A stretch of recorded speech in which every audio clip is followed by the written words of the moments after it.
Hey everybody, thanks for tuning in to Living in the Limelight, an Anton Scholl and Friends podcast where we discuss music from the artist and fan perspective. Thanks for listening and enjoy the show.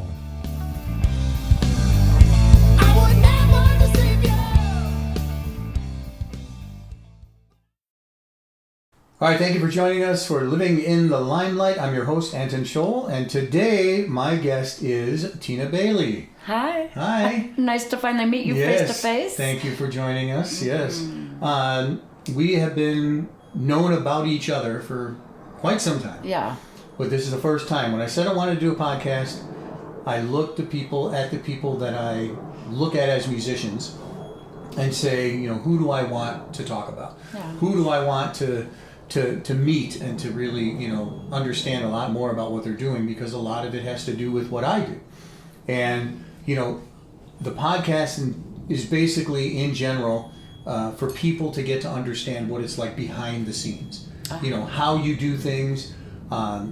Sometimes we have a perspective of a fan who, you know, when we have another person on as a fan, they don't understand the things that you and I may go through as musicians. You know, to write a song, to set up a show, to create, you know, music itself. Yeah. And I think it kind of opens up their mind and their eyes, and they see a perspective of like, well, I didn't realize that. Yeah. You know? So you have been, I've seen you around the Arizona area. You cover quite a bit of ground in Arizona. How long have you been just in Arizona? Since 1988, I moved down here from Montana. Big change. So, huge change, yeah. Culture shock. Wow. For sure. So the winters, a little different for you? Winters are awesome down here. I'm just going to say that. Right. Summers are awesome up there. Yeah. I try to kind of do that. So your first summer in Arizona, how did that go for That you? was the first summer that I was here is when I moved here with my husband at the time. Yeah, and it was so hot. It was that year that they had some record-breaking heat, and we had to move. We had to actually move stuff in and out, and so I was like, "What have I done?" I know. And we moved up here from Chicago. Yeah. And the difference, I think it took about like the first year for me to thaw out. Oh yeah. It was I was that cold. I didn't like the snow. I was that cold, and but when that first summer hit, I was like, how do people survive? Yeah. I mean, it was brutal. I didn't realize it can actually get that hot. Yeah. You know? Yeah. You never saw 100 degrees in Chicago. If you saw 95, it was crazy. Right. You know, out here, I think the first year I was here, it went to 115. Yeah. Or something like that. Yeah. Oh, brutal. Yeah, you can't even imagine. People can't imagine being in that. Right. But now that I've been here a long time, it's just normal, you know, and we deal with it. Get used to it, of course, right? Yeah. Just like the people up north deal with the cold, you know. Right. You just get used to it. So. Now, in your music, the genre that you pretty much are in is, it says country, although it's not, in a sense. It is, but there's a pop aspect to it. Yeah. There's a rock aspect to it. Yeah. There's a little bit of everything, and then you incorporate different things like saxophone. Is there a saxophone? Yeah. There's some kind of horn playing going on in there? Yes, sir. That really adds a great taste to those songs. So let's talk about your music in general. The first album that you did. What's the name of that album? The very first album I did was called Painting Like Mozart. Oh, okay. Painting That's like nice. Mozart, like you're painting a picture with Sure. a song. Uh-huh. Yeah. And then when was that out? 99, I believe it was. Okay. Yeah. And the songs on the, how many songs are on there? That one had, I believe, 12. Then I think it was 12. How did you come up with that concept when you decided I'm going to put an album out and I'm going to write as many songs as I possibly can on it? What was the process in doing that? It first started with just me and my guitar writing a song or coming up with a sneeze. Oh. Oh. Oh, it went away. Okay. Sorry about that. That's all right. It's that time of year here. We all do it. Yeah, right. It I definitely thought I was is. gonna sneeze. Coming up with a melody and a song and a chord progression and then just going into the studio, and I kind of let the song come out. I don't really control what it does as much until like later in the song when you're mixing it down and when you're adding things to it, and because you can really overdo it by overproducing by a song overthinking is it. really a big Yeah. Yes. So then, what is your process then? Is it music first or is it lyrics first? It's kind of both at the same time.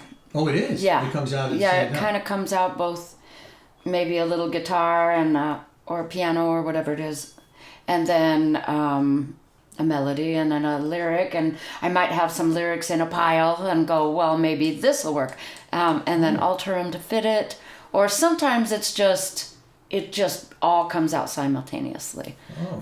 It's like a magical thing that happens to us writers, as you might know, Yeah, I think I do. Everything that I have is based on stories. Now, you got quite a few albums out. Yeah. Very impressive scope of music that you have out there, and it's I try to write a story with each one. But when you're doing an album, or actually when you're writing a song, do you have an album in mind already of like a theme or something like that going on? No. So you don't? Not at all. Mm-mm. I just write for whatever comes out of me at that time in my life. And some of it is what I observe. Some of it are just stories that I make up in my head. Yeah. And some of it is personal. And nobody knows what is what. Right. I never really say, this happened to me. Did it happen to you? Right, I just kind of let the listener decide what it means to them, because it'll mean something different to every single person that listens to it. Exactly. The interpretation of music. I mean, the music in general is multi. I mean, everybody can get into it. But it's the lyrics that people start listening to, and then they take different meanings from that, and they also mold it to them. Yes. They listen to it and they say, "Wow, this is exactly, I'm gonna put this in my perspective in my life," and now they can identify with that song. And I think that's one of the best feelings as far as like being a recording artist that you can get. Is at least reaching out, having your songs reach out to certain people, and having them react to it, and really enjoy it. Now that would have been so. From there, now, when you decide that you're going to do a second album, is that now that you've done the first one's in the can, it's done, it's released, it's out. Yeah. What was your thought process in, okay, second album time? What was it? And I'll tell you why. The reason is because a lot of people, when they release their first album, whatever happens with it, whether it's a huge hit or whether it's not at all, it was a lot of work. Yes. And it was so much that a lot of artists decide, I'm done. Yeah. But you stuck with it, so kudos to you. So now what was that thought process on going into that second album? I think it was just I had so many songs just that I wanted so much. I had a lot to say at that time. And I had a couple of songs left over that didn't make the cut that I wanted to kind of still push along, Okay, sure. So, and So when you have this creativity kind of busting out of you, a lot of it, if you're going to do a song about like how do you realize what it's going to be like as far as music? Is it going to be fast, slow? Is it going to be am I going to have all acoustic guitar on it? Am I going to be finger picking, or am I going to have this? How do you figure out what music? Let's say you have the lyrics to begin with. It's all you have is a poem, maybe that you wrote. Right. How do you then decide this is the music that's going to go with that? I think it's very organic. It really, my music just unfolds how it unfolds. I don't really have a set, okay, this is going to be a funk beat or it just kind of comes out. And I don't know. maybe people do that, but that's not really how I write. I just write whatever comes out is what comes out, and then it'll reveal itself, really. Oh, sure. And then like the song Most of All You, that was my last release. I just heard a saxophone on it, and my friend Jerry Donato was just down the street, and he came over, popped over, didn't even know the song, and just plopped that thing on there, and it was just like it was supposed to be there. Yeah. So it's like I said, I let the song come out by itself, you know. And that's it. Now that song alone, when I listened to that one, that just you saying "Most of All You," that's what stuck out. Yeah. And it's very impressive that the songs that you have on your albums, you have that line. You know what I mean? There's that one line that just stands out. That really, when you listen to the songs, you end up walking away saying that line. You know. So I think that's great, because a lot of people can't do that. A lot of people don't have the ability to come up with that one line. You know, a song could be a song, and you'll have your verses and your choruses, but at least you walk away from your music with something in your head.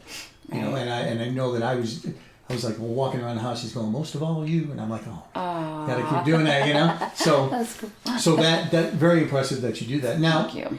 When you play out, how often now with your music? 3 or 4 nights a week. 3 or 4 nights a week. Continuous? Yes. Yes. Wow. Yeah. Wow. Yeah. Okay. I play a lot, and I love it. I still love it. And a lot of the stuff that you do is you have the Tina Bailey band. Yes. And then you go out a lot and do solo stuff. Just you and your guitar, right? I do solo, and then also duo sometimes with my bass player in our band, Bob Estrada, and sometimes with the Arizona Blues Project at Harold's. Okay. And that's pretty much it. So yeah, I've got lots of ways I can be out there making music and making a little bit of money, and so that's what I always wanted to do. I always knew that I wanted to be a singer and a performer. So how do you get these shows? Do you play a circuit, or what's your process in getting and putting these shows together? 3-4 times a week is. I don't think I know anyone that can play that often. You know what I mean? That's really good. Yeah. There's a lot of people in the Valley that are playing that often, but it just becomes you develop a rapport with people, with clubs, and so they just end up calling you, me, whoever it is, and sometimes I reach out on Facebook. Like I'll see a club that, they're doing live music. Maybe I'll send them a quick link to my website, and I have some demos up there at tinabailey.net, and then they'll look at that and fit me in there if they like what they hear. And you sell your music at the shows? I do, yes. If I remember to pack them up and put them in the car. Sometimes I forget. Right. And now, what music do you have available? So listeners, obviously, they're going to want to see what you can do and know who you are. Yeah. Where is your music available at? It is available on Spotify for streaming, iTunes, or at my shows. I'll sell my the CDs that I have, which is my latest full record is Heart Rock, and then the one before that is Soul Tree, and I have those two available on CD. At my shows. Great. At any of my shows. Very good. Yeah. Very good. So now that we have the process of the writing, and you've gotten how many albums out now? 3, and then I just made another catalog with Richard Dance, and it's we're called The Casters. It's a new project, and it's I think we have 12 songs, and it's mostly blues and funk. And it's for film and TV. We're shopping it to film and TV. So that would be 4. Oh, that's great. Soundtracks are huge. Yeah. You know, if you can get involved in that, that's more power to you. That's a big deal. And it's a lot of work. Richard's done a lot of putting the feelers out to different companies, and and stuff. So we got 2 songs just signed to Universal Music, Universal on a blues album called Blues on Fire 3. And so two of our songs that we wrote together got picked up on that. So great. Yeah. So then let me ask you about now. You said blues. I'm thinking now guitar, so I want to talk about guitar. Mm-hmm. So, what was your first instrument-wise? When did you realize that you wanted to play guitar? I think it was 2nd grade, and back in the 70s, it wasn't really a thing for girls to play guitar at that time. True. At least in my town. So my brother got to have guitar lessons, but the teacher would let me tag along. So I got to, kind of learn a little bit, and my brother would teach me a little bit, and I come from a musical family, and so about 2nd grade I got interested in it, and then I kind of, you don't stick with things when you're a little kid sometimes. But later in my life, I picked it up again, and I just wanted to accompany myself, so I wouldn't have to wait around for somebody to come over and learn a song for me. I just decided to do it myself. Do you remember your first guitar? Let's see. My sister Terry gave me my first guitar, and it was a Yamaha, I can't remember, acoustic guitar. 6-string acoustic. So, yeah. Okay. So was that where you wrote your first song? I think that is the first guitar I wrote a song on, yeah. Let's see. I don't remember what song it was. It might have been, I couldn't tell you actually, sorry. Well, so now do you still have that guitar? No, I do not. You don't have I actually auctioned it off with signatures on it for a good cause. Oh, you did? Yeah. Oh, that's great. Yeah, so it was a great little guitar. I kind of wish I'd have kept it. Yeah. Well, it's funny because I do talk to a lot of guitar players, and that is the one regret that they seem to have, is that they don't have that guitar. That guitar, exactly. The one guitar, the guitar that got away, yes. The guitar that they started with, the guitar that they've been looking for forever, and that they felt really comfortable with. Yeah. But that seems to be a big regret, is people who do sell their instruments. Yeah. But in your case, you didn't sell it. You gave it away to a good cause. I did. And it was great. So doing something like that, definitely feel good about that. Yeah. It's not like you lost it or sold it because you needed, the rent. Right, exactly. Or something. We've all done that. Didn't pawn it. Yeah, we've all done that. Yeah, I've pawned one of my guitars before and fought tooth and nail, do everything I can to get it back. What was it? It was my double neck. Yeah. Oh wow! Okay. I have a double neck that It was a custom made double neck that I played bass and guitar, and there was a couple of songs I was playing where I needed to have a little bit of rhythm guitar in the end of the song, and or if I was doing cover music, I can throw in a little rhythm guitar. So I bought a bass that had a double neck that had a bass on the top and 6-string guitar on the bottom. Cool. So I was able to switch off throughout the songs. But cool. Because it was in the 80s, it's the headless ones. Okay, yeah. So now somebody looks at it and goes, "What is that?" And you got it back? Honest looking guitar. Yes. Oh, cool.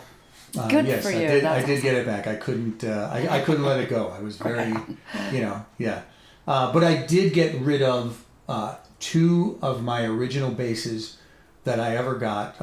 One was a Rickenbacker 4001, and it was about a 1974 bass, and I sold that because it was difficult to play. Beautiful guitar, great sound, but it's too difficult to play. Yeah. And then I had a Gibson, which was called the Gibson Grabber, and it was really thick, had a really thick neck. Oh, okay. And I couldn't play that either. I have kind of short, stubby fingers. Yeah. So I really couldn't play that either. And I got rid of those, and then afterwards, I was so. If I could have those back, I would do anything to get those back. But So now, guitar wise, what do you play now? I play a 1995 Tele Thin Line when we play with my band, Fender. I love that guitar. It's Japanese made. Bought it from my friend Wendy. She gave me a really great deal on it, and I love that guitar because it's light and it sounds really good for just playing rhythm and which is what I do. I'm not really a lead player at all. Okay. At this point, I might learn it later, but it's never too late to learn that. But and then for my solo acoustic, I play GS Mini.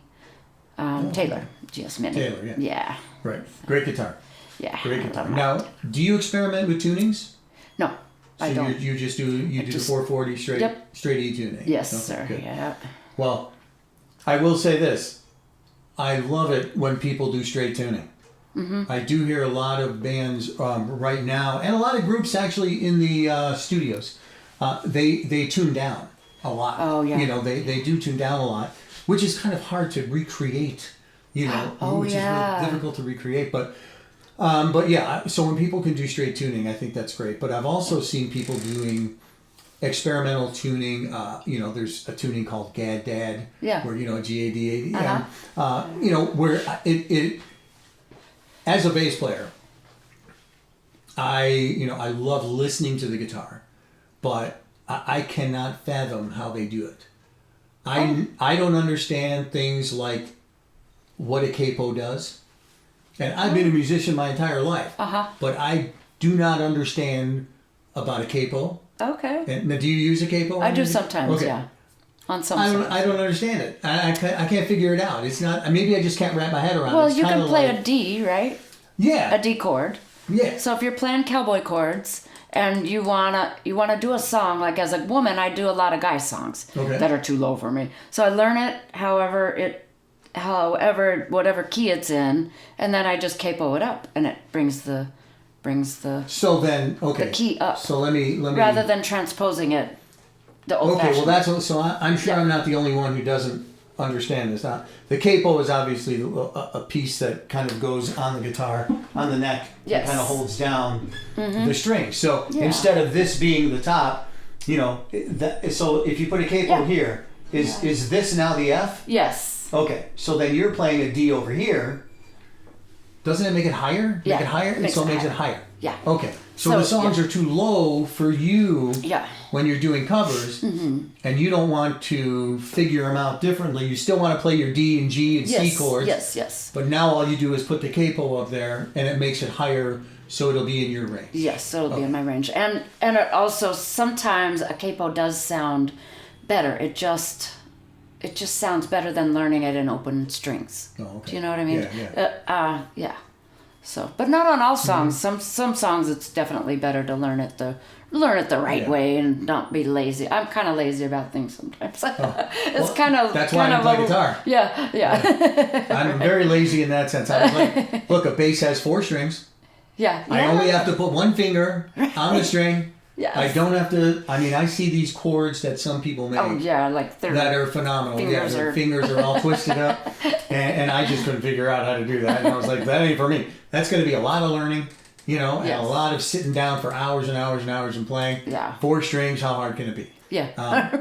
But I enjoyed playing the bass, and I enjoyed listening to the tones that can come out of the bass, and I've always been interested in guitar players. So who are the guitar players that you listen to, and were you inspired by any of these guitar players? I love Susan Tedeschi and Derek Trucks. Do you know about Susan Tedeschi?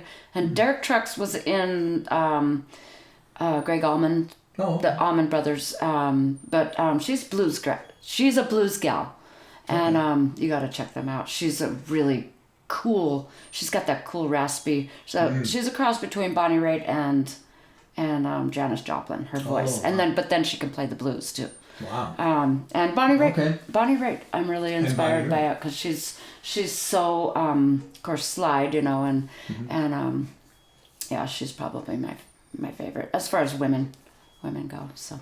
And have those been the ones that you grew up listening to? Like, was there a song that you heard where you were like, that's what I'm gonna do? Yes. Oh. Okay. What was it? Susan Tedeschi. When I first heard her, I was in Best Buy. Remember Best Buy when they pumped the new music through the PA, the speaker, the Muzak, to introduce you to new music. And I heard this song. It's called "It Hurt So Bad," And not Linda Ronstadt hurt so bad, but it hurt so bad. And oh my gosh, I was like, I have to do that song, and I bought that record that day, and it was Susan Tedeschi, Just Won't Burn, because just everything about it just spoke to me. Wow. It's that bluesy kind of Blueberry Hill kind of vibe, 6/8.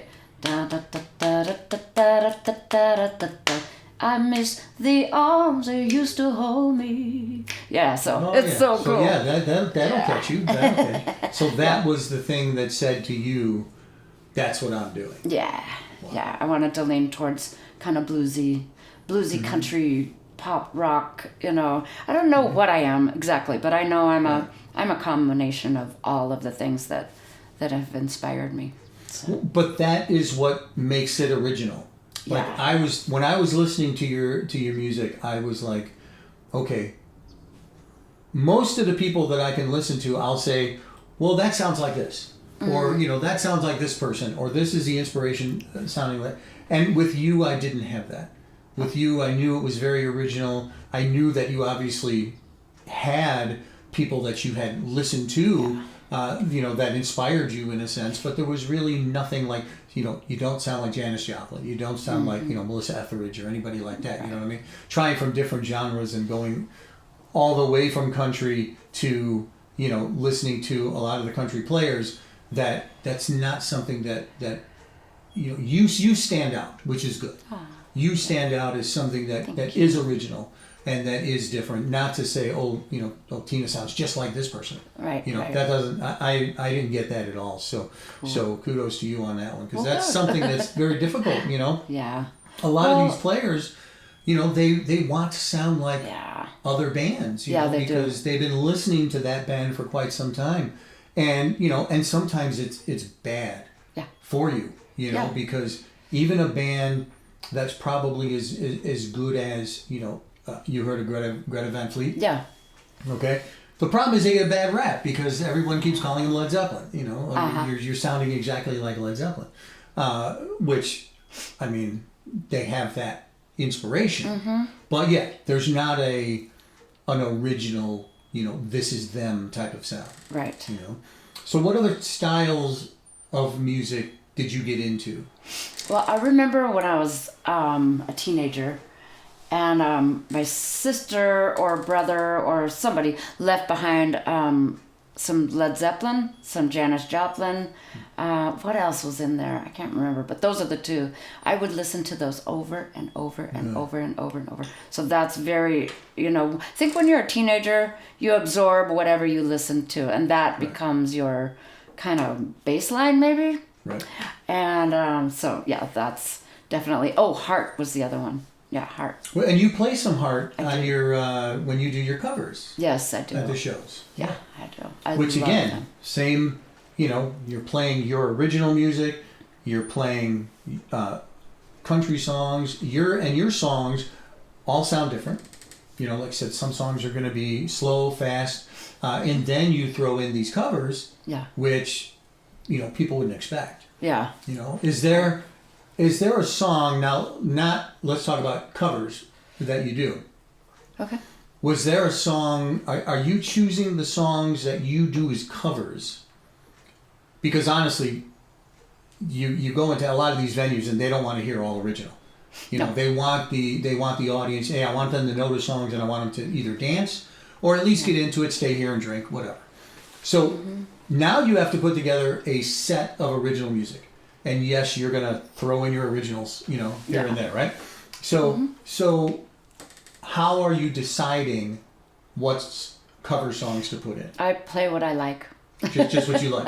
I play mostly what I like, and I throw in a few that I know would be instant, get them up on the dance floor. Okay. So I do that compromise. I used to be like, I am not playing so-and-so song because everybody does it, and they're just doing it to get people to dance. Well, yeah. Yeah, the point. I want them to dance, kind of, Right. So, yes. Yeah. Well, there's many songs you kind of have to play. Yeah. I think it's Arizona law to play Sweet Home Alabama. I don't know. Right? Yeah. Yeah.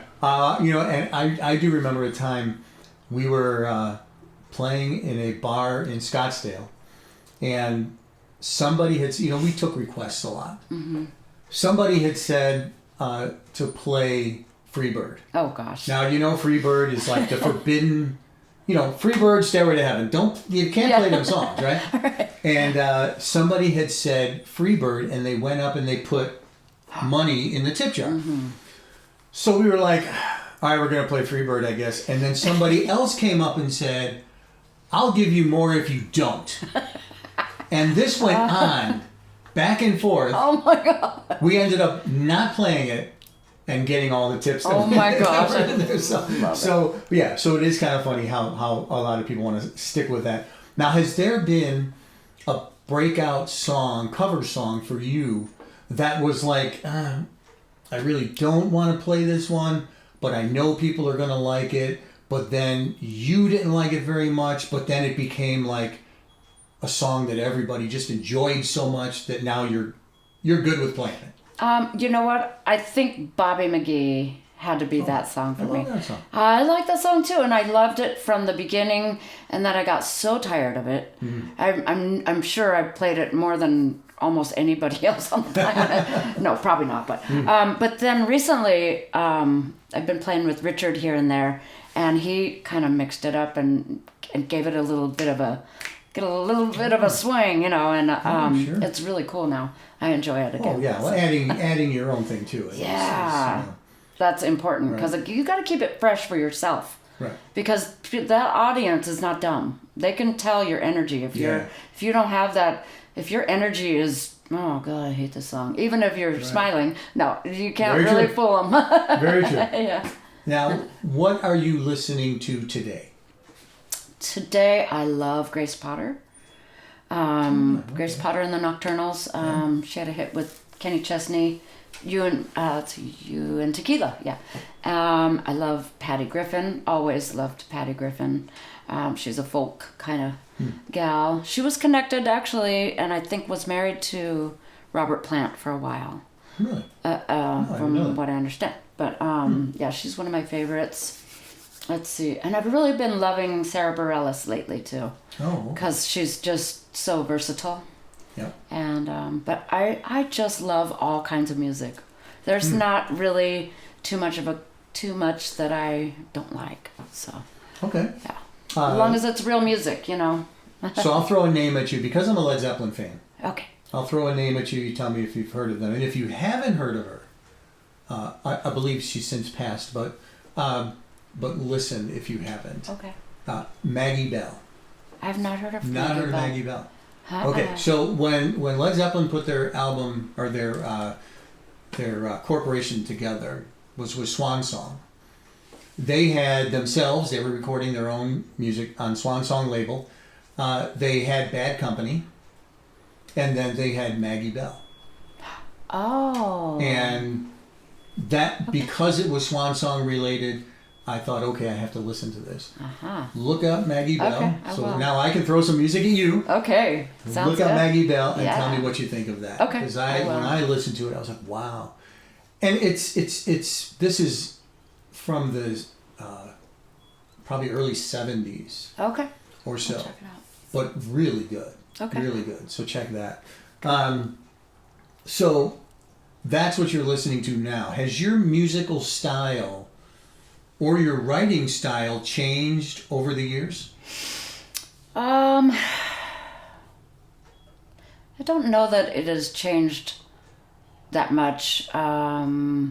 You mean the way I go about writing, or or the end result? The way you go about it. Oh no, it's pretty much the same. Same. However, I've started co-writing lately, and that has changed a lot because I take more bounce off people, bouncing off my writing partner Richard more often, and so that's been really fun actually to not just be all my idea, to really open myself up to that could work, collaboration. 'Cause, gosh, I don't know everything. Yeah.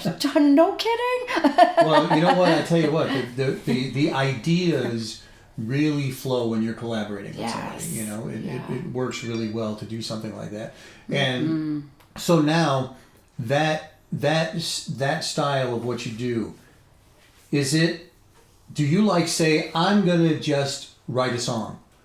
Or are you driving and then all of a sudden a theme or something comes into your head?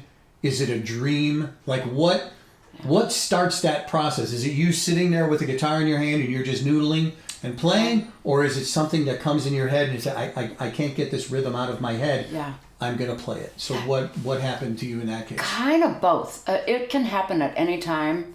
It can happen. I can sit there and try to have it happen, and it won't happen. But if I'm just kind of noodling, like you said, it'll just, if I'm open, that sounds so hippie-like, but if I'm open, it'll come out.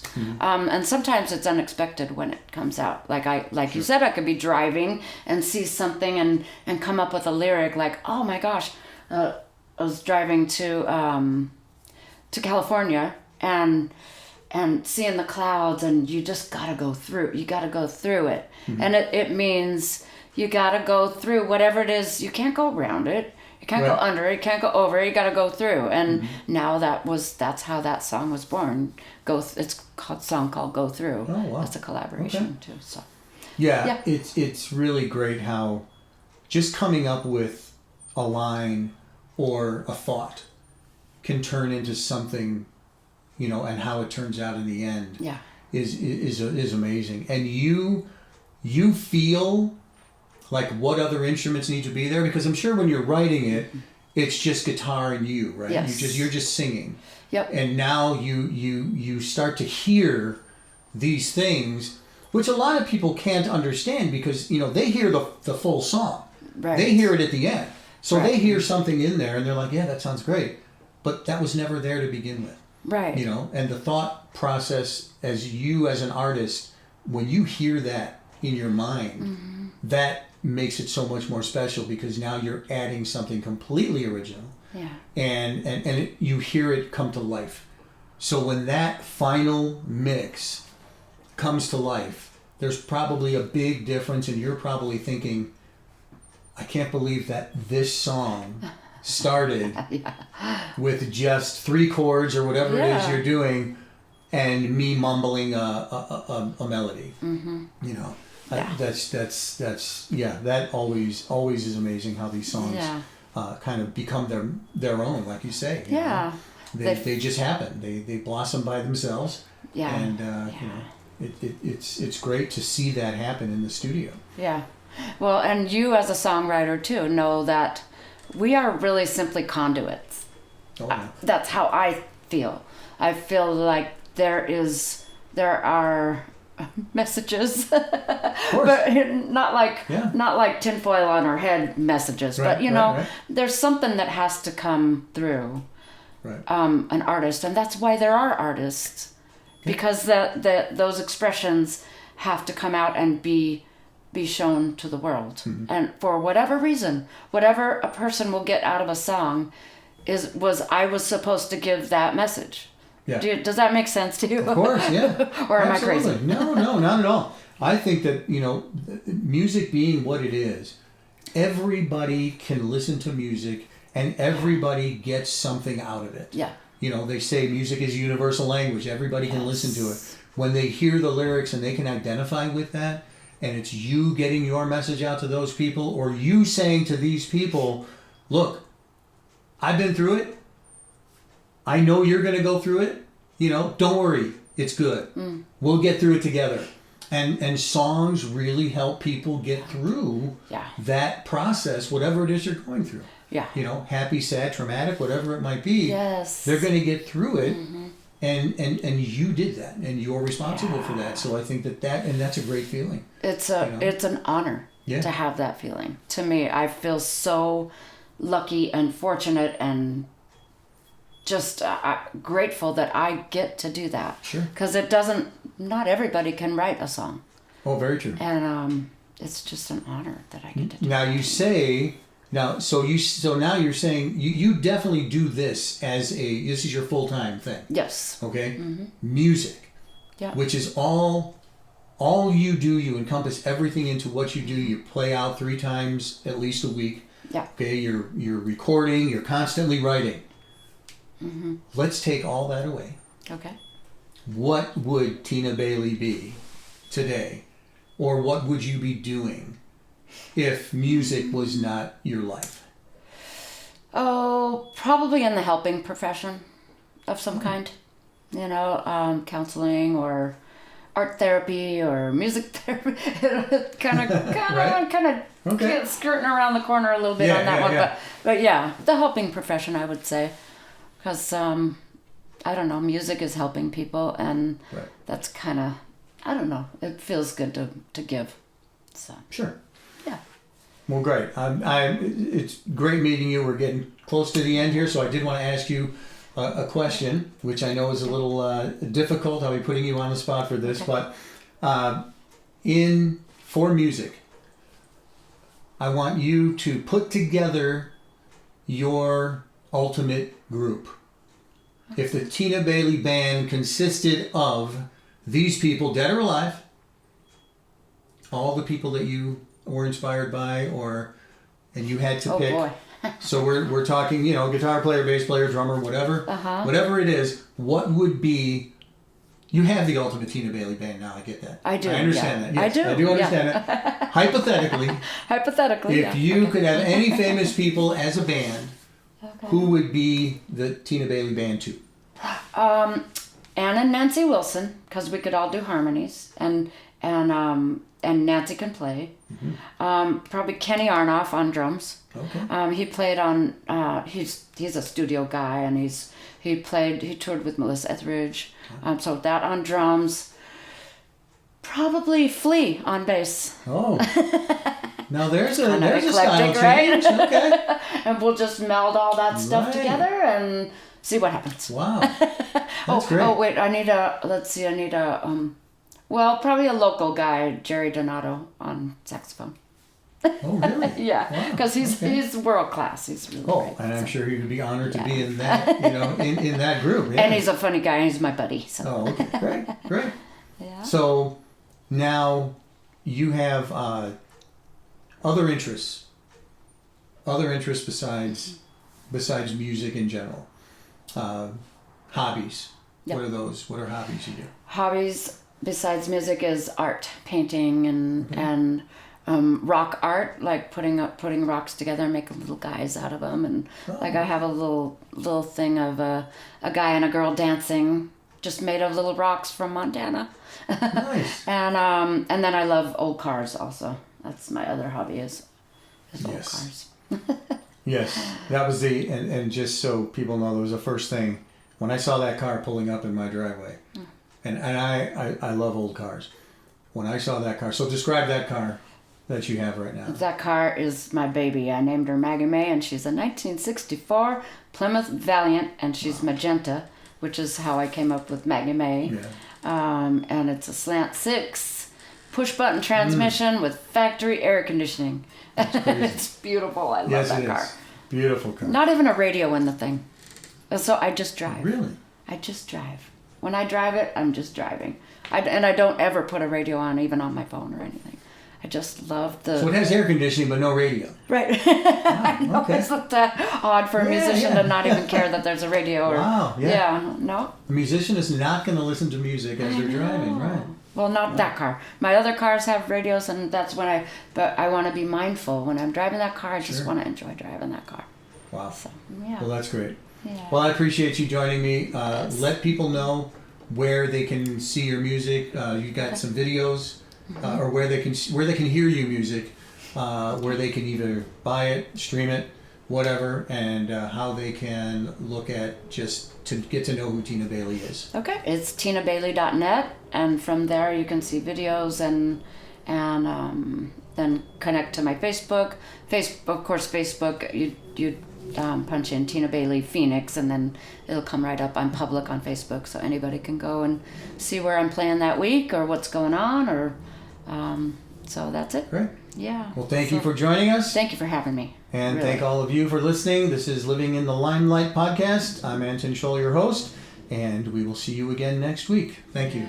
Thank you. That was cool. Thank you for joining our Living in the Limelight podcast with your host, Anton Scholl. Please feel free to comment, like, follow, share, and subscribe, and also add us to your playlist on your favorite streaming sites. Thanks again for joining, and we'll talk to you again next week.